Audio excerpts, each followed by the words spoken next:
Hello दोस्तों, स्वागत है आपका संकल्प स्टडी पॉइंट में। तो दोस्तों, आज हम आप लोगों के सामने एक विज्ञप्ति लेकर आए हैं। अच्छा, जो विज्ञप्ति हमारा उत्तराखंड होमगार्ड विभाग की तरफ से है।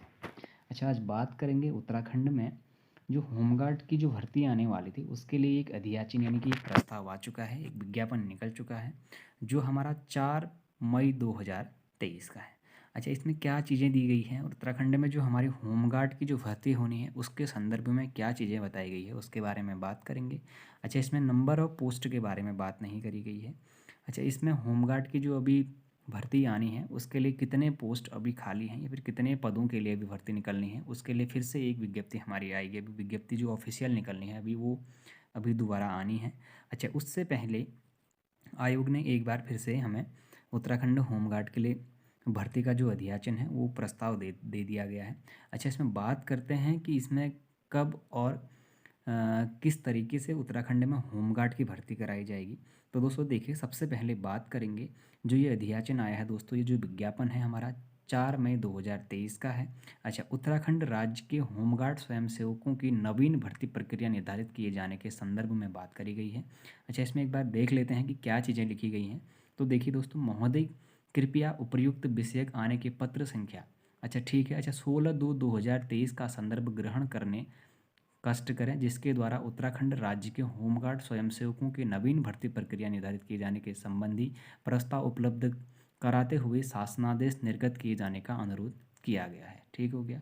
अच्छा, फिर बात करते हैं इस संबंध में सम्यक विचारोपरांत होमगार्ड स्वयंसेवकों की भर्ती से संबंधित पूर्ववर्ती राज्य उत्तर प्रदेश के आदेश क्रमशः शासनादेश संख्या 693 और उसके बाद कहता है कि दिनांक 16/10/1992 संख्या, यानी कि ये जो पहले कराई गई होंगी उनकी डेटों के बारे में बात कर रहा है जब उत्तर प्रदेश के अंग होते होंगे। अच्छा, दिनांक 14/9/1994 संख्या, फिर वही चीज़ आ गई है, आलोक के होमगार्ड स्वयंसेवकों की नवीन भर्ती प्रक्रिया निम्न लागू किए जाने की स्वीकृति प्रदान की जाती है। अच्छा देखिए, इसमें बात करेंगे उत्तराखंड में होमगार्ड की जो शैक्षणिक जो योग्यता है उसके बारे में। अच्छा, होमगार्ड स्वयंसेवक पद के लिए अभ्यर्थियों के लिए उत्तराखंड सरकार द्वारा किसी मान्यता प्राप्त बोर्ड संस्थान में 10वीं की परीक्षा उत्तीर्ण होना अनिवार्य होगा।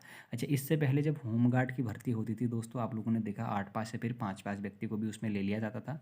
लेकिन अभी के टाइम में एक चीज़ महत्वपूर्ण कर दी गई है, निर्धारित कर दी गई है, यानी कि कंपलसरी कर दी गई है कि जो 10वीं की परीक्षा है उसका उत्तीर्ण होना अनिवार्य होगा। अच्छा, दूसरी चीज़ आयु के बारे में देखेंगे तो अभ्यर्थी की आयु कम से कम 18 वर्ष एवं अधिक से अधिक 40 वर्ष होनी चाहिए। आयु की गणना प्रथम छमाही की अवधि में चयन होने पर संबंधी वर्ष की 1 जनवरी से तथा द्वितीय छमाही की अवधि में भर्ती होने पर 1 जुलाई से की जाएगी। अच्छा, आयु की गणना के बारे में बात कर रहे हैं। अच्छा, कितने से है आपकी 18 वर्ष हो जाने, आपको 18 वर्ष पूर्ण होने चाहिए और 40 वर्ष से अधिक आपकी उम्र नहीं होनी चाहिए, आप आवेदन कर सकते हैं। फिर बात करते हैं होमगार्ड की भर्ती संबंधी जनपद के संपूर्ण क्षेत्र से की जाएगी। अधिवास प्रमाण पत्र हेतु नियमानुसार संबंधित जनपद के समक्ष प्राधिकारी द्वारा निर्गत प्रमाण पत्र मान्य होगा। उत्तराखंड राज्य के अनुसूचित जाति, अनुसूचित जनजाति, अन्य पिछड़ा वर्ग को शासनादेश संख्या 1399 दिनांक 21/5/2005 द्वारा अधिकतम आयु में 5 वर्ष की छूट अनुमन्य है। अच्छा ठीक हो गया। तो शासनादेश 2005 के अनुसार जो SC ST के बच्चे होंगे उनके लिए 5 साल की छूट इसमें दी जाएगी दोस्तों। फिर देखते हैं, कहने का मतलब है यदि अगर 40 साल तक की उम्र में उसमें कही गई है तो 45 साल की उम्र तक के लिए एलिजिबल होंगे SC ST के बच्चे जो होंगे, जो अभ्यर्थी होंगे। उसके बाद देखिए, उत्तराखंड के स्वतंत्रता संग्राम सेनानी की आश्रित अभ्यर्थियों के लिए शासनादेश संख्या 1244 दिनांक 21/5/2005 द्वारा अधिकतम आयु में 5 वर्ष की छूट अनुमन्य है। अच्छा, तो स्वतंत्रता संग्राम सेनानी जो आश्रित हैं उनके लिए भी 5 साल की छूट इसमें दी जाएगी। फिर देखिए, अधिसूचना संख्या 6172 कार्मिक 2 दिनांक 25/4/1977 के अनुसार उत्तराखंड के पूर्व सैनिकों को अपनी वास्तविक आयु में से सशस्त्र सेना में अपनी सेवा की अवधि कम करने की अनुमति दी जाएगी। ठीक हो गया। फिर आरक्षण रोस्टर को देखते हैं। जनपद स्तर पर सभी कंपनी प्लाटून का एकीकृत रोस्टर रखा जाएगा। आरक्षण रोस्टर के अनुसार विज्ञप्ति प्रकाशित की जाएगी। अभी विज्ञप्ति आई नहीं है दोस्तों, ये ऑफिशियल नोटिफिकेशन है, इसके ज़रिए हम आपसे बात कर रहे हैं। बहुत जल्द आपको इसकी विज्ञप्ति देखने को मिलेगी जिसमें आपके प्लाटून के अनुसार कितने पोस्ट हैं, कितने पोस्ट किस जनपद के लिए खाली हैं, वो चीज़ आपको देखने को मिलेंगी। अगर अभी जहाँ तक है इसमें आपको भारी भरकम पोस्ट देखने को मिलेंगे, तो आप लोग अपनी तैयारी जारी रखें। जिन अभ्यर्थियों को लग रहा है कि उत्तराखंड पुलिस या फिर जो अभी हमारे राज्य स्तरीय एग्ज़ाम है उनमें अगर कहीं सिलेक्शन नहीं हो रहा है, तो आप लोगों को निराश होने की आवश्यकता नहीं है। जो हमारा उत्तराखंड होमगार्ड है इसकी ग्रेड पे भी अब अच्छी कर दी गई है। इसमें जो सैलरी है वो भी अभी अच्छी खासी सैलरी कर दी गई है इसमें, तो आप लोग इसको भी देखते रहिएगा। अच्छा, फिर बात करते हैं अभ्यर्थियों की शारीरिक मापतोल में। तो अभ्यर्थियों की मापतोल चयन समिति द्वारा की जाएगी। शारीरिक मापतोल में चयन समिति की सहायता हेतु जिले के जिला कमांडेंट संबंधी मंडलीय कमांडेंट से वैतनिक निरीक्षण, वैतनिक प्लाटून कमांडर, ब्लॉक ऑर्गेनाइजर व हवलदार प्रशिक्षण नामित करने हेतु अनुरोध करेंगे। ठीक हो गया। अच्छा, पुरुष अभ्यर्थियों की बात करेंगे कि कितने उनकी हाइट ली जाएगी। सामान्य जाति के जो होंगे, अच्छा अनुसूचित जाति और अनुसूचित जनजातियाँ फिर पर्वतीय होने के बाद उनमें किस चीज़ की छूटें दी जाएंगी उसके बारे में डिस्कस कर लेते हैं। अच्छा दोस्तों, देखिए मानक में देखेंगे कि जो हमारे सामान्य फिर अन्य पिछड़ा वर्ग तथा अनुसूचित जाति के अभ्यर्थियों के लिए न्यूनतम, देखिए अच्छा ऊंचाई देखेंगे तो ऊंचाई कितनी है दोस्तों, देखिए 165 सेंटीमीटर हाइट होनी चाहिए। अच्छा, सीना फुला के जो हमारे जर्नल कैंडिडेट जो होंगे उनके लिए जो सीना फुलाए यानी कि बिना फुलाए में आपके 78.8 सेंटीमीटर होनी चाहिए और सीना फुलाने के बाद 83.8 सेंटीमीटर होना चाहिए। अच्छा, उसी में देखेंगे तो जो हमारी अनुसूचित जनजाति के लिए जो अभ्यर्थियों के लिए जो न्यूनतम हमारी रहेगी 157 उनकी हाइट रहेगी, 157.5, और उनका 76.3 सेंटीमीटर छाती बिना फुलाए होना चाहिए और 81.3 सेंटीमीटर छाती फुलाने के बाद होना चाहिए। अच्छा, पर्वतीय क्षेत्र के अभ्यर्थियों के लिए न्यूनतम, अच्छा जो जिन लोगों का अगर हिल सर्टिफिकेट अगर आप लोग इसमें लगाएंगे तो हिल सर्टिफिकेट लगाने के बाद 160 सेंटीमीटर आपकी हाइट दिखी जाएगी। अच्छा, 76.3 सेंटीमीटर आपकी क्या दिखी जाएगी, बिना फुलाए सीना देखी जाएगी और 81.3 सेंटीमीटर आपकी सीना फुलाने के बाद होनी अनिवार्य होती है। अच्छा, सीना कम से कम 5 सेंटीमीटर का फुलाव होना आवश्यक होता है। ये आप लोगों ने पहले भी देखा होगा। इससे पहले सेम जिस तरीके से हमारी पुलिस की भर्ती हुई थी, जिस तरीके से आप लोगों की अभी वंदी रक्षक की भर्ती हुई थी, सेम उसी तरीके से अभी जो हमारा होमगार्ड है उसकी भी शारीरिक दक्षता परीक्षा होती है। तो देखिए, अच्छा महिला अभ्यर्थियों के लिए क्या है, अब देखिए अगर सामान्य में जो महिलाएं आएंगी हमारी उनकी जो हाइट है दोस्तों वो 152 सेंटीमीटर ली जाएगी। अच्छा, अनुसूचित जाति की जो या फिर अनुसूचित जनजाति की जो अभ्यर्थियां होंगी हमारी उनकी जो हाइट होनी चाहिए वो 147 सेंटीमीटर होनी चाहिए। अगर कोई पर्वतीय अगर सर्टिफिकेट लगाता है तो उसकी जो हाइट होनी चाहिए वो 147 सेंटीमीटर होनी चाहिए। अच्छा, वजन की बात करेंगे तो महिलाओं में दोस्तों 45 किलोग्राम वजन होना अनिवार्य है। अच्छा, इसमें लड़कों के लिए या फिर जो पुरुष हमारे अभ्यर्थी होंगे उनके लिए वजन के लिए कोई भी दावे नहीं करे गए हैं, क्योंकि अभी आप लोगों ने बंदी रक्षक का फिजिकल लिया होगा तो उसमें वेट में काफ़ी बच्चे बाहर हुए थे, तो इस पे वेट का कोई ऐसा लफड़ा नहीं है, क्योंकि उत्तराखंड पुलिस में भी आप लोगों ने देखा होगा उस पर वेट नहीं लिया गया था। सेम उसी तरीके से इसमें आपका वेट नहीं लिया जाएगा। लेकिन अगर जो महिला अभ्यर्थी हैं वो आप लोग थोड़ा सा ज़रा ध्यान दीजिएगा, क्योंकि आप लोगों का जो वेट है वो 45 किलो होना आवश्यक है। फिर देखिए, शारीरिक मानकों में छूट के लिए अनुमन्यता के संबंधित प्रमाण पत्र यथा अनुसूचित जातियां पर्वतीय क्षेत्र का प्रमाण पत्र धारित होना चाहिए। ठीक हो गया। अच्छा, छूट के लिए तो आपके पास अगर कोई कैटेगरी वाइज है तो उसके पास अनुसूचित जनजातियां फिर अनुसूचित जाति का प्रमाण पत्र होना आवश्यक है, या फिर उसके बाद पर्वतीय क्षेत्र का जो प्रमाण पत्र है उसका होना आवश्यक है। ठीक हो गया। अच्छा, फिर बात करते हैं पर्वतीय क्षेत्र का निर्धारण। अच्छा दोस्तों, देखिएगा क्या कहता है कि शासनादेश संख्या 256/18 और प्राविधिक विषय, अच्छा इसके आगे से देख लेते हैं। दिनांक 16/1/1982 द्वारा पर्वतीय क्षेत्र के निवासियों का वर्गीकरण निम्न प्रकार किया गया। देहरादून समस्त चक्राता तहसील तथा राजपुर के ऊंचाई के ऊपरी गंगा तथा यमुना नदियों के मध्य स्थित देहरादून तहसील के उत्तर तथा पूर्व में स्थित मसूरी पहाड़ी का क्षेत्र, नैनीताल तथा गढ़वाल कोटद्वार सहित सब माउंटेन सड़क के ऊपर का क्षेत्र, पिथौरागढ़, अल्मोड़ा, चमोली, टिहरी, गढ़वाल तथा उत्तरकाशी के संपूर्ण भाग, ये हमारे पर्वतीय क्षेत्र में आएंगे। ये लोग आपके हिल सर्टिफिकेट बना सकते हैं। ठीक हो गया। फिर देखिए, नवसृजित जनपद बागेश्वर, रुद्रप्रयाग एवं चंपावत का संपूर्ण भाग भी इससे पूर्व में क्रमशः जनपद अल्मोड़ा, चमोली एवं पिथौरागढ़ का भाग होने के कारण पर्वतीय क्षेत्र माना जाएगा। ठीक हो गया। अच्छा, जो हमारे अभी बागेश्वर जनपद वाले हैं, रुद्रप्रयाग जनपद वाले हैं और जो हमारे चंपावत जनपद वाले हैं, उनके साथ साथ जो हमारे अल्मोड़ा, चमोली और पिथौरागढ़ वाले होंगे दोस्तों, ये भी अभी पर्वतीय क्षेत्र में माना जाएगा कहता है।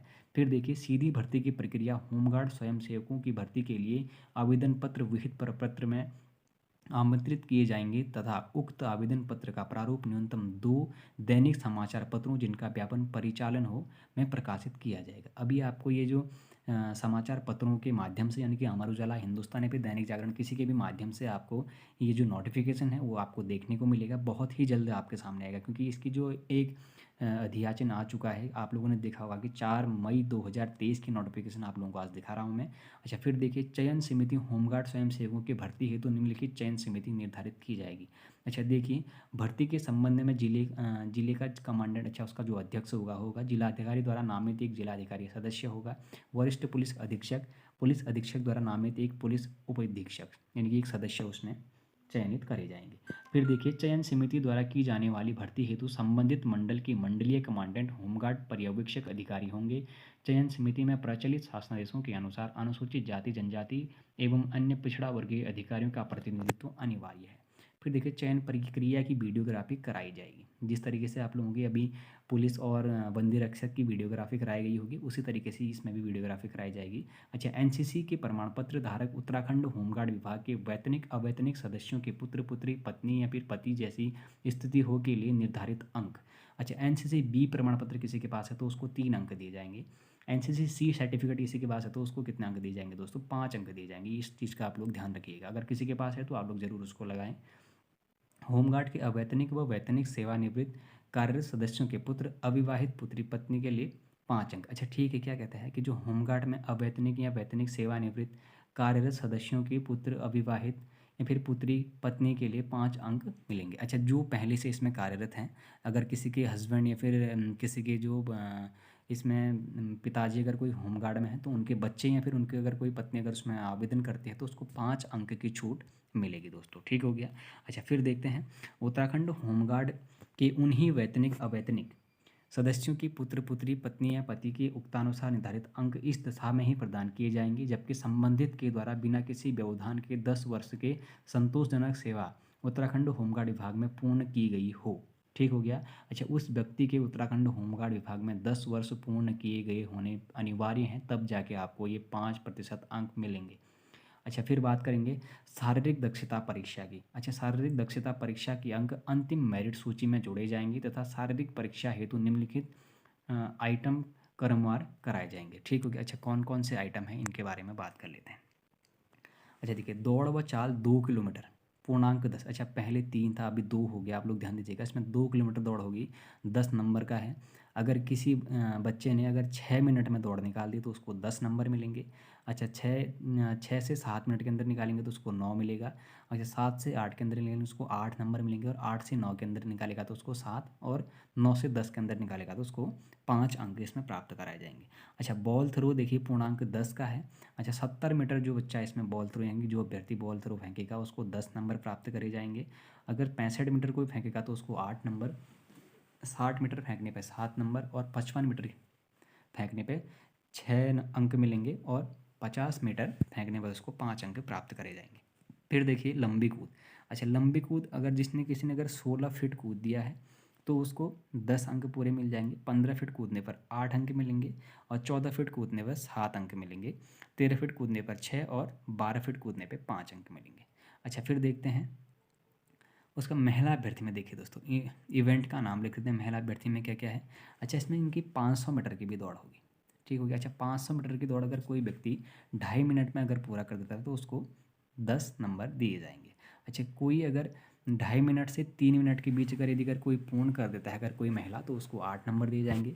अच्छा, 3 मिनट से 3.5 मिनट के बीच में अगर कोई पूर्ण करता है तो उसको 6 नंबर, और 3.5 से 4 मिनट के अंदर अगर कोई पूर्ण करेगा तो उसको 5 नंबर दिए जाएंगे। फिर देखते हैं, क्रिकेट बॉल थ्रो है जो पूर्णांक 10 का है। अगर 35 मीटर अगर कोई महिला अभ्यर्थी फेंकती है तो उसको एक्सलेंट माना जाएगा, उसको 10 नंबर दिए जाएंगे। 30 मीटर फेंकने पे 8 नंबर दिए जाएंगे। 25 मीटर फेंकने पे 7 नंबर, और 20 मीटर फेंकने पे 6 नंबर, और 15 मीटर फेंकने पे 5 नंबर दिए जाएंगे। फिर देखते हैं दोस्तों, लंबी कूद महिलाओं में। अगर 12 फीट किसी ने अगर कूद दिया तो उसको 10 नंबर पूरे मिलेंगे। 11 फीट कूदने पर 8 नंबर मिलेंगे। 10 फीट कूदने पे 7 नंबर मिलेंगे, और 9 फीट कूदने पे 6, और 8 फीट कूदने पर उसको 5 नंबर दिए जाएंगे, यानी कि 8 आपका यहाँ पे क्वालिफाइंग रहेगा। उपरोक्त शारीरिक दक्षता परीक्षा मापदंड तालिका में उल्लिखित आइटम क्रमवार कराए जाएंगे तथा किसी भी आइटम में न्यूनतम अर्हता प्राप्त न करने वाले अभ्यर्थी को वहीं से अनर्हित घोषित करते हुए चयन प्रक्रिया से बाहर कर दिया जाएगा। अभ्यर्थियों की शारीरिक दक्षता परीक्षा लिखित परीक्षा से पूर्व की जाएगी। अब दक्षता परीक्षा में उत्तीर्ण अभ्यर्थियों को ही लिखित परीक्षा परीक्षा में सम्मिलित किया जाएगा। अच्छा दोस्तों, इस बार एक बड़ी अच्छी चीज़ हो गई है, आप लोग भी देखिएगा, लिखित परीक्षा का इसमें आयोजन कराया गया है। अच्छा, लिखित परीक्षा का प्रश्न पत्र होमगार्ड मुख्यालय स्तर से तैयार किया जाएगा तथा उत्तर पुस्तिकाओं का मूल्यांकन मुख्यालय स्तर पर गठित समिति द्वारा किया जाएगा। लिखित परीक्षा सभी जनपदों में गठित समिति द्वारा एक ही तिथि को संपन्न कराई जाएगी। लिखित परीक्षा 50 अंक की होगी, जिसकी अवधि 60 मिनट होगी, जिसमें से हिंदी, अंकगणित, सामान्य ज्ञान एवं उत्तराखंड राज्य से संबंधित बहुविकल्पीय वस्तुनिष्ठ प्रश्न होंगे, जिसमें न्यूनतम 17 अंक प्राप्त करने वाले अभ्यर्थियों की सफल घोषित किया जाएगा। अब देखिए दोस्तों, इससे पहले इमला लिखाई जाती थी, लेकिन इस बार इसका सिलेबस बदल चुका है। देखिए, इस बार हिंदी हो गया, अंकगणित हो गया और सामान्य ज्ञान एवं उत्तराखंड राज्य से संबंधित बहुविकल्पीय वस्तुनिष्ठ क्वेश्चन पूछे जाएंगे। विशेष ध्यान दीजिएगा इस बात पर, जिसमें न्यूनतम 17 अंक प्राप्त करने वाले अभ्यर्थी ही सफल घोषित होंगे। लिखित परीक्षा पर प्रश्न पत्र मूल्यांकन पर सही उत्तर पर 1 अंक व प्रत्येक गलत पर 0.25 ऋणात्मक अंक दिया जाएगा। अभ्यर्थियों को 2 कार्बन पत्र में प्रश्न पत्र दिए जाएंगे। प्रश्न पत्र में सही उत्तर पर सही का चिन्ह लगाएंगे और काटकर सही किए गए उत्तर पर 0 अंक दिए जाएंगे।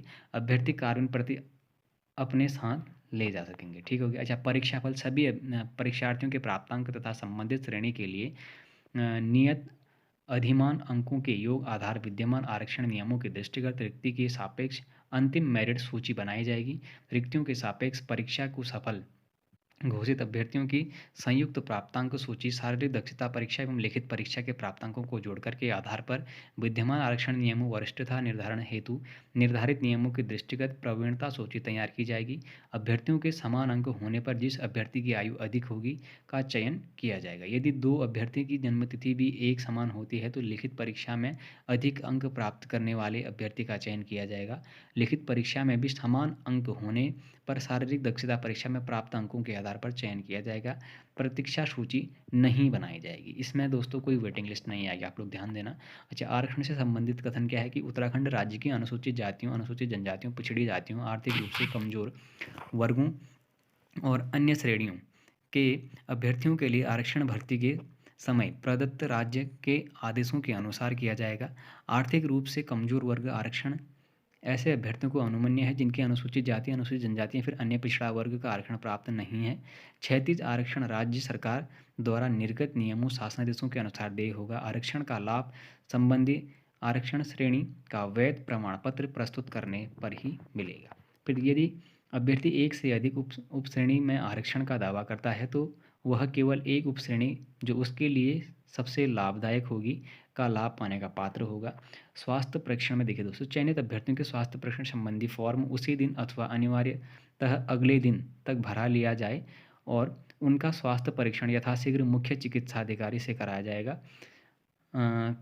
जाए। अभ्यर्थी मेडिकल रूप से फिट होना चाहिए। दृष्टि एवं आँख 6/6 और दूसरी आँख में 6/9 से कम नहीं होना चाहिए, अर्थात बिना चश्मे के दाहिनी हाथ से काम करने वाले अभ्यर्थियों के लिए और दाहिनी आँख से के लिए 6/6 तथा बाएं हाथ से काम करने वाले अभ्यर्थियों के लिए बाईं आँख में 6/6 होना चाहिए। वर्ण अंधता से पूर्ण रूप से मुक्त होना चाहिए। सटा घुटना, सपाट पैर, बोलेग, वेरिकोस वेन, दिव्यांगता और अन्य विकृतियां जो ड्यूटी में बाधा पैदा करें को अयोग्यता माना जाएगा। अच्छा, अनुपयुक्त पाए गए अभ्यर्थियों का चयन निरस्त कर दिया जाएगा। किसी भी संशय की स्थिति में प्रकरण को मेडिकल बोर्ड के माध्यम से निरस्त किया जाएगा। ठीक हो गया। अच्छा, चरित्र सत्यापन। अंतिम रूप से चयनित किए गए चिकित्सीय परीक्षण में उपयुक्त पाए गए अभ्यर्थियों का पुलिस प्रमाणीकरण जिला कमांडेंट होमगार्ड द्वारा कराया जाएगा। अन्य भर्ती आवेदन पत्र के साथ समस्त प्रमाण पत्रों के स्वप्रमाणित छायाप्रति फॉर्म के साथ संलग्न करेंगे। चयनित अभ्यर्थियों द्वारा प्रस्तुत किए गए समस्त प्रमाण पत्रों का सत्यापन होमगार्ड विभाग द्वारा करवाया जाएगा तथा सत्यापन में सही पाए जाने की दशा में ही नियुक्ति पत्र निर्गत किया जाएगा। अच्छा, चयन समिति द्वारा निर्धारित नियमों के अतिरिक्त यदि कोई अन्य निर्णय लिया जाता है तो उसकी लिखित अनुमति कमांडेंट जनरल होमगार्ड से ली जानी आवश्यक होगी। अन्य वांछित आवश्यक कार्यकारी निर्देश कमांडेंट जनरल होमगार्ड द्वारा निर्गत किए जाएंगे। अब देखिए, उपरोक्तानुसार निर्धारित होमगार्ड स्वयंसेवकों की नवीन चयन प्रक्रिया को तत्काल प्रभाव से लागू किया जाएगा तथा राज्य में मृतक होमगार्ड अवैतनिक अधिकारियों के स्थान पर उनके आश्रितों को होमगार्ड स्वयंसेवकों के रूप में सेवायोजित किए जाने संबंधी शासनादेश संख्या 1177 दिनांक 26/2016 में चयन प्रक्रिया के उपरोक्तानुसार संशोधित मापदंडों के लागू किया जाएगा। अच्छा देखिए दोस्तों, इसमें जो हमारे राधा रतूड़ी जी हैं अपर मुख्य सचिव, इनके द्वारा ये नोटिफिकेशन जारी करा गया है। और आप लोगों ने देखा कि इसमें जो विज्ञप्ति है दोस्तों अभी वो निकलनी है, ये अधियाचन आया है आप लोगों के सामने। मैंने आप लोगों को बता दिया है कि ये 4 मई 2023 का आपका नोटिफिकेशन है। जल्द ही आप लोगों को उत्तराखंड होमगार्ड में भर्ती देखने को मिलेगी, उसका विज्ञापन देखने को मिलेगा। तो आप लोग इस पे भी आवेदन करें। और अभी जहाँ तक लगता है कि जो होमगार्ड की जो वैकेंसी है दोस्तों, वो शायद अभी एक ज़्यादा लेवल में हो सकते हैं, क्योंकि बड़े पोस्ट इसमें देखने को मिल सकते हैं, काफ़ी हदों तक इसमें ज़्यादा पोस्ट देखने को मिल सकते हैं। तो आप लोग ज़रूर इस पे आवेदन करें। बाकी आज 4 मई 2023 का जो नोटिफिकेशन था मैंने आप लोगों के साथ शेयर कर दिया है। इसके बाद जब इसका विज्ञापन आता है, इसकी जो विज्ञप्ति निकलती है दोस्तों, तो उसके साथ आपको बताया जाएगा कि आपको कौन कौन से फॉर्म में कौन कौन से डॉक्यूमेंट फिल करने हैं, और अपने जो जिला कार्यालय के जो होमगार्ड का जो ऑफिस है आपका, वहाँ पर किस तरीके से जमा करने हैं, उसके बारे में फिर बात करते हैं। अगर दोस्तों ये वीडियो आपको हेल्पफुल लगा हो तो आप लोग चैनल को ज़रूर सब्सक्राइब करें, अपने दोस्तों को चैनल को ज़रूर शेयर करें, कमेंट और शेयर ज़रूर करें। धन्यवाद।